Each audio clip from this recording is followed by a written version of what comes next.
This is a professional industry, and you saying I want to pick your brain does not come off very professional. Just so you know, this is getting sent out to all the reps and managers, and it doesn't make you stand out. My uncle, my friend's dad, whoever works at Stryker, J&J, whatever, they don't care who your friend is. They care that they have $1 million quota, and they're going to put the person in that territory who's going to go hit that quota. Many of you guys will get on calls and you'll be like, they work at Stryker, Medtronic, Johnson & Johnson, or they're in med device sales. It must be the golden star. Every division has 50, 80, 100 reps. Are they a top 10 performer? Welcome back to New to Medical Device Sales. I am your host, Jacob McLaughlin, and my friends, we are coming to you today with another bad mustache. Decided to shave it off, and you know, I haven't gone with no facial hair for a while, so I put it on. And like we always start off, you don't care. You're like, this doesn't help me break into med device sales. But I figured if you guys are watching or listening, you would at least know I now have a mustache. So hopefully this means you'll have a better podcast because maybe there's a correlation, maybe there's not. But let's get into today's episode. Today, guys, I wanted to come to all of you because, you know, I know sometimes my episodes, some people may feel like, hey, Jacob, like you're telling us to do this and this and this.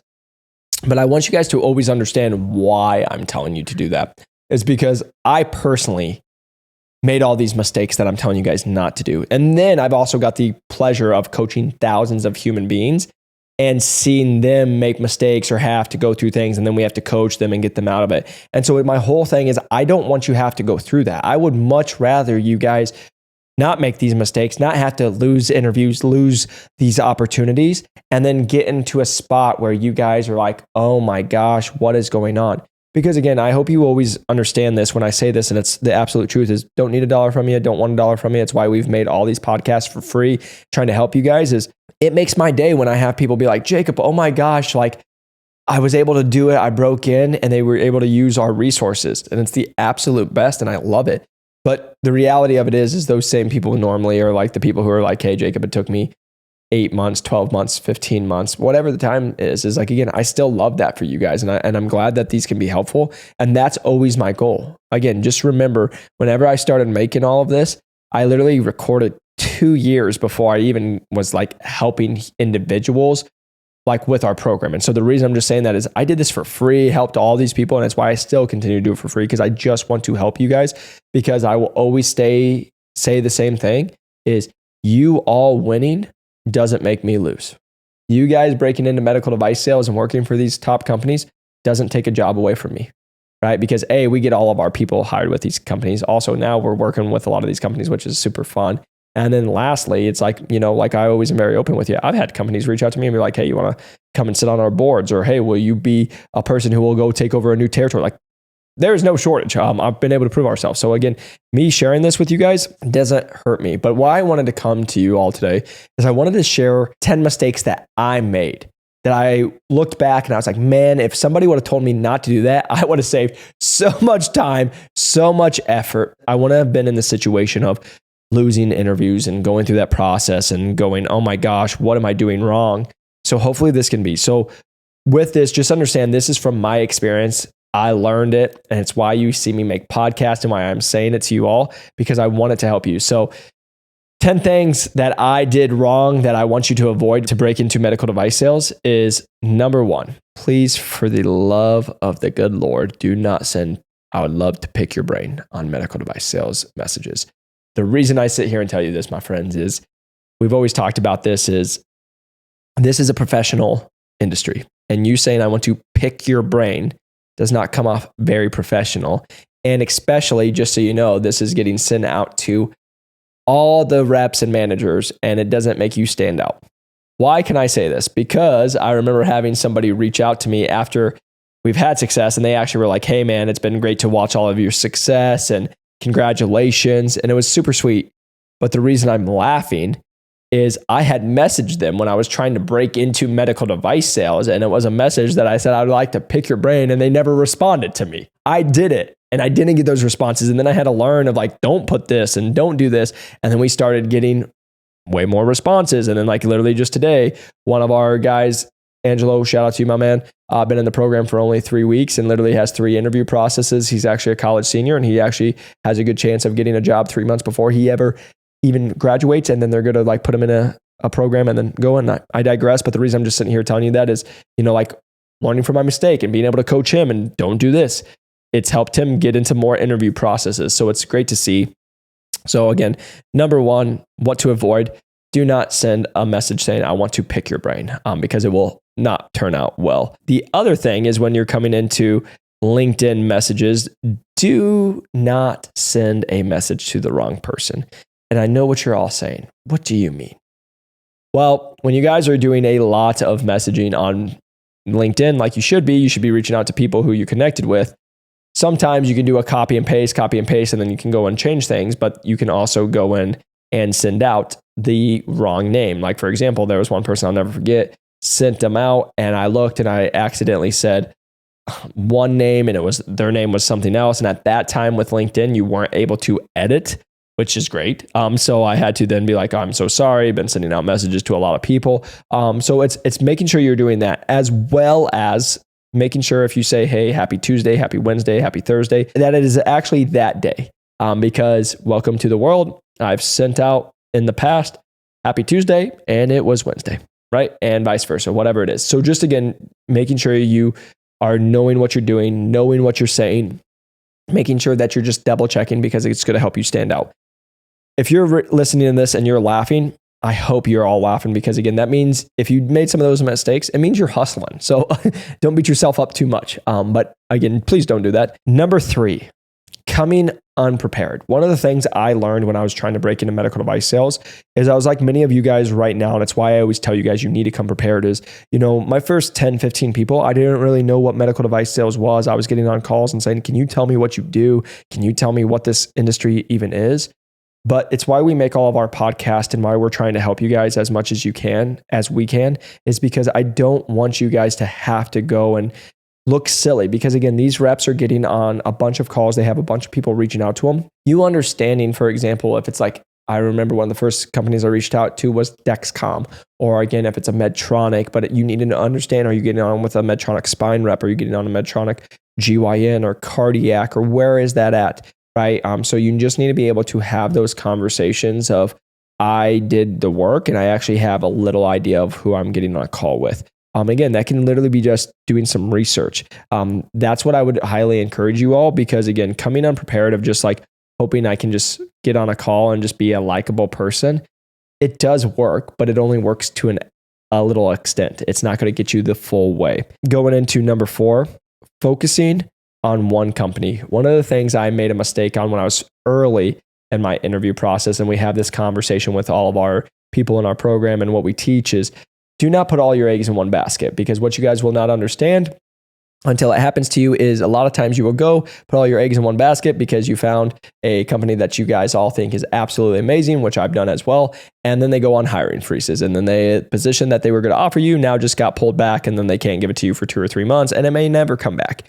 And so that's why I tell you guys, please don't do that, because it will only hurt you in the end for that reason. But also on top of that is what I always have to teach our team and our people we work with is, in med device sales, you don't work with just one account. Many times you're going to be working with anywhere from, depending on the size of your territory and where you're at, anywhere from 10 to 40, 50 plus accounts. And so you have to be able to juggle. You need to be able to learn how to have different conversations, because even just understand in those accounts, a lot of times you're going to have more than one contact. Right? It's no different than if you're reaching out to these med device companies, you're going to be talking to different reps and managers and all this stuff. You need to be able to learn how to organize that. So when I'm just sitting here telling you guys, please don't focus on one company, because what I've watched people do is they'll focus on a company and then they'll be on that company and they'll go through the interview process for 1, 2, 3 plus months. And then out of nowhere, they get a call that position's on a hiring freeze, or that they're going to be pulling that position. And now they call me and they're like, man, it's been 3 months. I just found out they're done. I have to restart. I have 0 other opportunities.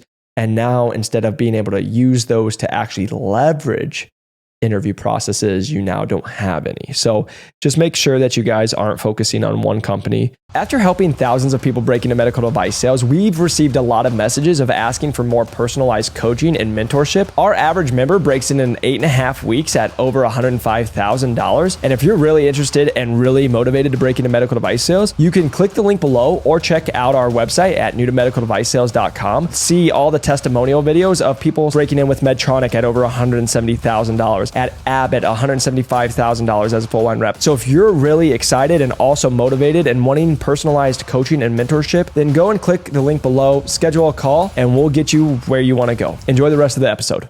Number 5, not understanding the roles and the titles of who you're getting on a call with, right? One of the things that I learned fast is we always tell you guys, hey, a district manager, a regional sales manager, a lot of times are the exact same thing. They just call them different things. But being able to learn, hey, a territory manager is not the actual hiring manager. That's just the full line sales rep. An associate sales rep is the beginning rep, right? A clinical specialist is the product specialist.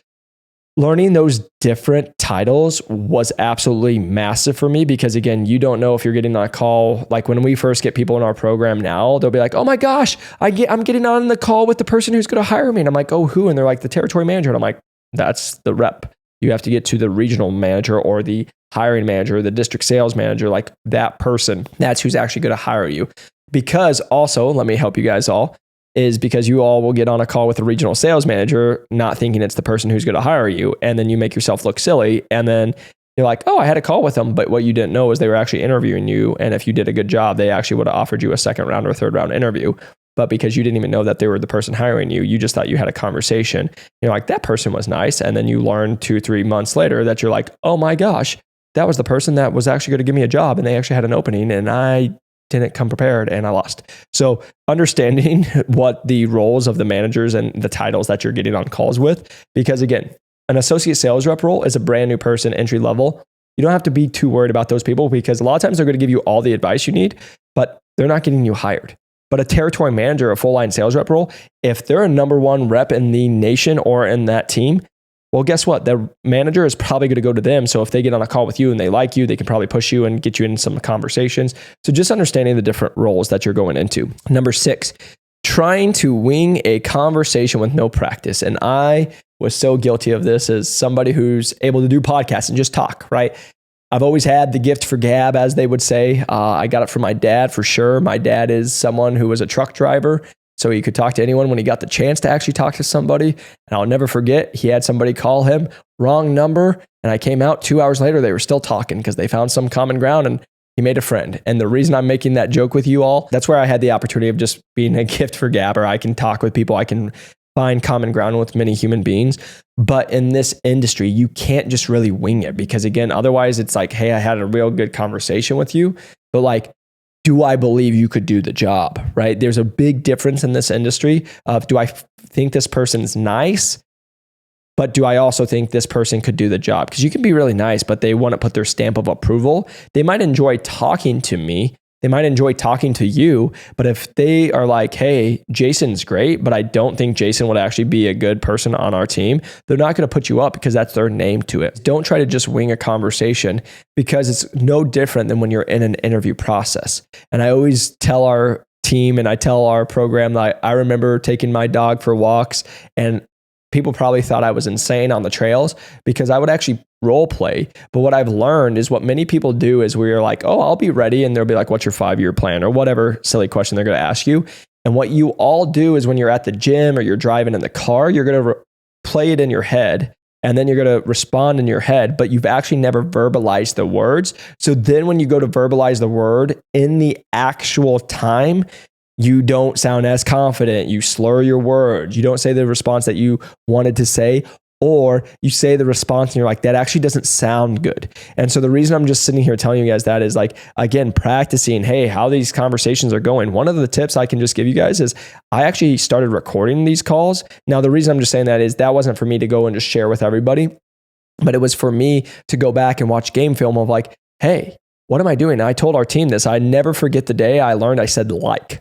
And I was like, my gosh, I listened to a call and I was like, I said like 20 times in 3 minutes. And I was like, I want to hit myself because I was like, my gosh, stop saying like, right? Or some people will say, some people say, some people say other things. But the reason I'm just sitting here telling you, you learn what your verbiage is because again, that's how I've gotten better at speaking as I found that. And then what actually happens is once you realize you say it all the time, you're like, okay, bam, right? So the one thing I always have the conversation with our team, one of my famous ones is like the last thing, and then I have 6 more last things. I know that. We're always working on that one, but I always have another cool idea that comes in. Understand what you're going to say, but don't just try to wing a conversation on the phone or an interview by just doing it on your head and being like, hey, just because I am a good talker, I can go in and sound good. Because again, I can go and have a conversation with anybody.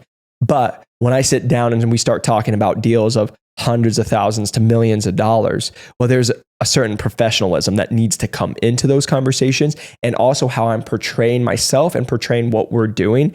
That's a whole different role than if I'm sitting at a bar talking to some guy about football, right? And so you have to understand that. So then once you get past that, going into number 7, this was a massive one for me. It was taking advice from people who weren't performing. I have this conversation with a lot of people fortunately, I've documented my whole journey from you all. You have seen literally when I was a personal trainer saying, I want to break into medical device sales, to coming to a full line rep, being a top 10 performer there, getting headhunted, going to the regional, going to be a regional sales manager of the Western United States, performing there. Like, I've documented all of it to show you guys I have performed, I've lived it. But what happens, and I have to tell all of our program members this, is many of you guys are going to get on a call with these reps, but you don't know if they're number 1, number 5, number 80 in the nation on what they do. And the thing that I always tell you though, is they're going to all give you advice, right? I bring it back to the NFL. You can have somebody who's the starting running back, and you can have somebody who's on the practice squad who doesn't even see the field on Sundays. They both play football and they both are running backs. One just makes way more money and is way better at their position, but guess what? They're both considered the exact same, and they both will give you advice. And the reason I tell you that is because many of you all will get on calls with people just like I did. And then I'm taking advice from somebody that I later found out, like, especially like where I went into the industry and I got to work with some of the people I got on conversations with. And I'm like, oh, you're rep 72, but you told me to do A, B, and C. But you're not even hitting quota. You're running at 61%. And the reason I'm sitting here telling you guys that is because you only want to take advice from people who actually are performing and doing it. Now, here's the thing. It's hard to find that when you're going through that process. But the reason I'm sitting here telling you guys this, I've told this story before, but hopefully this hits home. I'll never forget getting on a call. I remember literally being in my room, being on this phone call, being on a call with a guy from Stryker. And I'll never forget, he told me that it was, again, just remember I was trying to get hired during COVID. Everyone was on hiring freezes. And I was just doing my due diligence, getting on calls with people. And this guy was actually from Iowa. And so I'll never forget getting on a call with him. And he's like, hey, tell me a little bit about yourself. And my message, I always told people like, hey, I had reached out to thousands of people, got on calls with 150 reps and all this stuff. And I'll never forget him saying, hey man, just transparently, the only reason I got on this call with you is because you're from Iowa, but my girlfriend and I both work at Stryker, and you said that you've talked to 150 reps and you must just suck if you haven't broken yet. And I'll never forget how like crappy I felt after that conversation. But also in the same respect, I always just give you guys this as a mindset, is like, I also was training someone who made millions of dollars a month, and they were telling me I'm doing all the right things, but the rep who's making maybe $100,000, $200,000 at Stryker is telling me I suck. And I'm like, okay, sounds good. Doesn't have to do anything with Stryker. I just tell you guys he worked there. But the reason I'm sitting here telling you that is I'll never forget, 2 months later, I break in at Medtronic as a full line sales rep, AKA territory manager. Guess who had the exact same job title and the exact same role as that guy who told me I sucked 2 months later? So we were actually equivalent. But my favorite part is a month after I got my position, I saw he left the industry altogether. He went to insurance. Made me laugh. That showed me he sucked at what he did. And he wasn't good. And now he was coming and telling me I must suck because he didn't like his job and he wasn't performing. And so since he was doing bad, he told me I must be horrible. And the reason I'm sitting here telling you guys that is if I would have took his advice, if I would have said, he told me to stop and I suck and all this stuff. If I would have took that one person's advice who wasn't performing, who then several months later left the industry, I would never be here in front of you all today. I would never have changed thousands and thousands of people's lives. I would have never changed my own life. I would have never financially been free. But that person, who I can guarantee you guys, I made more money in my first year in med device sales than he did after multiple years in the industry after seeing where he worked, is the reason I'm sitting here telling you guys, please don't listen to people who aren't performing or going, and always take a grain of salt with every conversation, because you'll have all these people who tell you this, but even for example, you'll have people who will be like, well, you need to do this. And it'll be like, okay, sounds great. And I appreciate you telling me that, Rick, who's been in the industry for 17 years, because you have great context. But you have to also understand the industry is different than 17 years ago, right? Like, just so you all know, Jim Hunt, 20-year veteran that you guys saw, Medtronic, very good friend of me. He used to talk to me when he's like, hey man, I'm interviewing. I listen to all your stuff now because it's not the same interview process that it was 10 years ago. And that's someone with 20 plus years experience. Also, shout out to Jim. He actually just got a promotion. So proud of you, man. Congratulations. Really happy for you. Don't take advice from people who aren't performing or aren't where you want to be. And again, just lastly, always have a filter on every human being that you're going to talk to, because many of you guys will get on calls and you'll be like, they work at Stryker, Medtronic, Johnson & Johnson, or they're in med device sales. Their answer must be God. It must be the golden star. But the reality of it is every division has 50, 80, 100 reps. Are they a top 10 performer? Are they giving you real tactical steps to go have success? That's what I want you guys to always think about, instead of just being like, hey, I just got on a call. Because lastly, I want you guys to always think about this. I always say this to somebody who's like a nurse, right? If you're a nurse and you work OR, and then there's someone who works in the ER, then you have someone who works bedside, and then you have somebody who works at a nursing home. They're all nurses, but they all have different experiences of being a nurse. It's no different than med device sales, because you'll get on calls with reps who've been in the industry for 4 years and haven't made $100,000, and they'll tell you it sucks. But I never let those people detour me, because I was like, I'm not you. That's not going to be my life, because I believed that I was going to get around the right people and do the right things. And I can just tell you, did well over that my first year. So you guys can do that as well. Going into number 8 is wasting my time on follow-up with people who didn't want to help. So I had to learn this, and it's something I help our team with all the time, is when do you do follow-up? Because you have to do follow-up, right? Just sending out a message, like I always made the joke, my dog can do that. I can type a message, have my dog press enter, and we're all good. So the reason I'm just sitting here telling you guys that is, if it's just an associate sales rep or a territory manager, I might send a follow-up email or a follow-up message maybe once or twice. But after 1 or 2 times of them not responding, I'm not going to keep going after them. Right? Now, here's the thing. If it's a regional sales manager, a hiring manager, yeah, I might go after 2, 3, 4 times, because they're the person who makes the decision. I'm showing that I'm continuing to follow up, that I'm persistent, and that I'm going to keep coming. But the reason I'm sitting here telling you is that, like, somebody who's a rep, after 1 or 2 messages, if they don't get back to you, a lot of times after the second message, they'll be like, oh my gosh, I missed you. I'm sorry. Here, let's get on a call. But if you don't get a message after the second or third one, like, stop, because they're not going to help you. They've already shown you that they don't want to help you. Number 9, as no surprise to you all, probably coming from you, is oversharing. Get on there, be direct. They don't want to waste your time. You don't want to waste their time. They want to get in. They want to know what they can help you with. Just go in there. Again, too many times I see people try to be way too conversational. Just again, my girlfriend, she had a call with somebody who is offering a service, and I was sitting here telling them, I was like, oh, it hurts to listen to, because literally my girlfriend's like, I want the service. I don't even care. And this girl's like, so what are you doing later? And it's like, holy cramoly. She's literally trying to give you money, and you're trying to bring too much friendship into this and be like, hey, like, again, a lot of these people want to just understand of like, let's get it done. So don't overshare about who you are. Make sure that you're just being direct. And then number 10, thinking my drive would help me stand out. So again, this is something like I wake up at 4 a.m., 5 a.m. I was working 12-hour days. Again, it kind of goes back to, I just thought I was better than I was. The reason I'm just sitting here, I'm like, I'm watching people who break in with no, like this experience, but they're not doing ABC. So I'll be able to do it. And that was true to a point. Like, I could be able to show my ambition and show my hunger, but just understand that, like, just me being hungry wasn't enough to break in. Me being hungry might got me an interview, but that didn't get me to a second or a third round. So just make sure that you guys know that that's not going to just be enough to get you there. All right. Because I always want to make sure that you guys are doing what you need to be able to go to the next step. Now, I got a couple extra ones for you. So number 11, I thought connections were everything.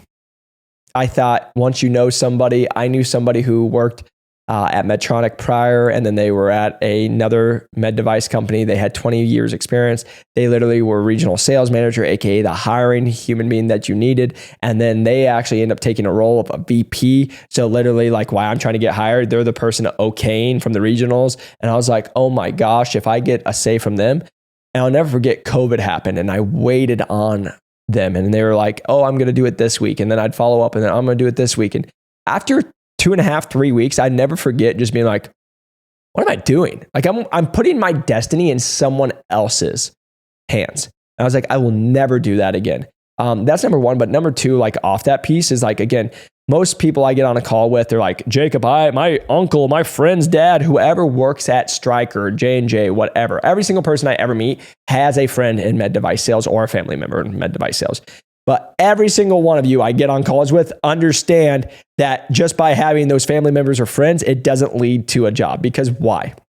Because Stryker, Medtronic, J&J, they don't care who your friend is. They care that they have $1 million quota and they're going to put the person in that territory who's going to go hit that quota. They don't care that you're Greg's friend or that you're Greg's third cousin, right? They need to know that you're actually going to go perform. So just understand that your connections don't matter as much as you think they do. Like, because I always tell people this, best case scenario, and I had to learn this the hard way, best case scenario, my connection got me an interview. But then you guys have to learn 5 to 7 interviews, 6 to 12 weeks long, 500 plus people. So I get an interview. So what am I doing to beat out the other human beings? And then again, most of the people watching this, of the people that are more qualified. So now you don't have the sales experience. Usually you don't have the clinical experience. And then, so you're 0 for 2 there. And then you're supposed to stand out. But again, even just because you had a friend say, hey, I have somebody, you show up there and now you're just like, hey, I hope it works out. The number one thing I always hear, it's just who you know in med device sales. And it makes me want to pull my hair out after getting thousands of human beings hired. That is not true at all. It literally has nothing to do with who you know. Because why do I say that? I didn't have people help me that I knew break into medical device sales, and every other person I work with isn't getting in because their uncle Jeff helped them. Because guess what? Otherwise, I wouldn't have ever talked to them because their uncle Jeff would have just got them hired. Right? It's being able to show up. So don't just rely on that. And then the extra tip I'm giving you today, because I just got on a call with one of our people that we work with, that I remember making this same mistake is, my friends, just remember you are asking for these people's times, right? And so when somebody asks if you can give them a call or whenever it is, you make yourself available whenever works best for them. If you're giving your number to a rep or a manager, the number one mistake I watch people do is they say, hey, I'm only free from this time to this time, so give me a call then. And the whole conversation I have to remind you all is, you want the job. They don't. They don't need you to work for them. They have hundreds of applications coming to them. So take the entitlement of you think of like, hey, I'm working this job, but I have an hour here, so give me a call then. Again, what I always teach our team is you are the least important person in that manager's life, because they have quotas, they have back orders, they have their own problems, they have their own family problems, they have the dog they're getting yelled at from their family by. The reason I'm sitting here telling you is you have to make yourself available. And what most people will never understand is the amount of 12-minute workouts that I'll never forget, because I was a personal trainer, I would only have a time. I start working out and 12 minutes in after my second set, I would then get a call and then I'd spend 12, 20, 30, 45 minutes on a call. And that was my only time I could work out. But that was what I asked for because I asked for their time. And just understand it's a short-term sacrifice. So the reason I'm just saying that, a little bonus tip, is I remember making that mistake early in the first couple of weeks, but I watched one of our team members, even though I tell them don't do that, they did it anyway, is they just miscommunication of timing. They were saying they were free after a certain amount of time, but by how they sent the message, it looked like they were only open for like a 15 to 30 minute window throughout the day. And like the manager like literally was like, let's not waste our time. Like we're good. And just went with someone else because what I had to explain to them is you're asking for their time. And now you just asked to get a job from them. And then you told them you only have 20 or 30 minutes available, even though that's not what they meant. That's how it was perceived. I was like, it's not going to go over well. So you guys, those are 10 plus 2 bonus tips that I hope help you all break into medical device sales. Again, I just hope you guys know I've been there, I've lived it, I've done it, and I don't want you all making the same mistake. I want you to have as much success as possible. And if you guys are really interested in breaking into medical device sales, again, our average person, we break in at over $105,000 in average of 8.5 weeks. It's the absolute best. Just got one of our people with no experience hired at over $130,000. And it is what lights me up because I love watching them change their life. But if it's something you're really interested, feel free to reach out to us. Again, if you can press that like and subscribe button, share this with somebody that you feel like it can be helpful to, it would mean the world. But again, just know that I absolutely care about you. I want you guys all to break into medical device sales and go live your best life. Appreciate you. And I'll see you on the next one. Peace.